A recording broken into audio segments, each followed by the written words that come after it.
రాజ్యానికి మీరు వారసు అవ్వాలని.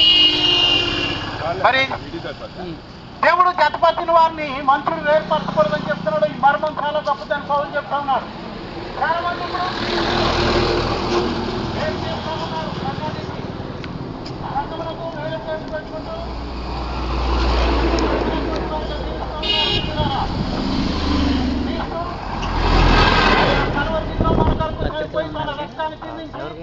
ఆయన సంఘమును ఆయన నిర్మించారు, స్థాపించారు. సంఘం అనేటువంటి వధువు క్రీస్తుది. ఆయన శిరసైనాడని సంఘం ఆయన శరీరమని చెప్పబడుతూ ఉంది. ప్రియులారా, క్రీస్తు సంఘం అనేటువంటి ఆ యొక్క రాజ్యంలోనే ఉంటేనే మీరు పరలోక రాజ్యం చేరుకోగలుగుతారు.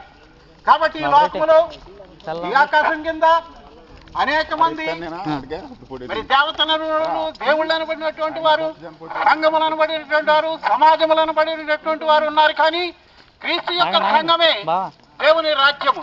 క్రీస్తు యొక్క సంఘమే పరలోక రాజ్యం యొక్క ప్రతిబింబం అని దేవుని వాక్యం తెలియజేస్తూ ఉంది. కాబట్టి ప్రియులారా, మీరు దేవుని మాట చొప్పున చేసి దేవుడు జతపరిచినటువంటి క్రీస్తును సంఘాన్ని విడదీయకుండా క్రీస్తు సంఘమే పరలోక రాజ్యమని, దేవుని రాజ్యమని మరి చెప్పబడింది. కాబట్టి మీరు పాతకము కట్టుకోకూడదు. క్రీస్తును సంఘాన్ని వేరు చేసి పాపము పాతకము కట్టుకోవద్దని మీ అందరికీ మనం చేస్తున్నాం. సంఘమే చివరి వరకు నిలబడుతుంది. అదే నిత్య రాజ్యము.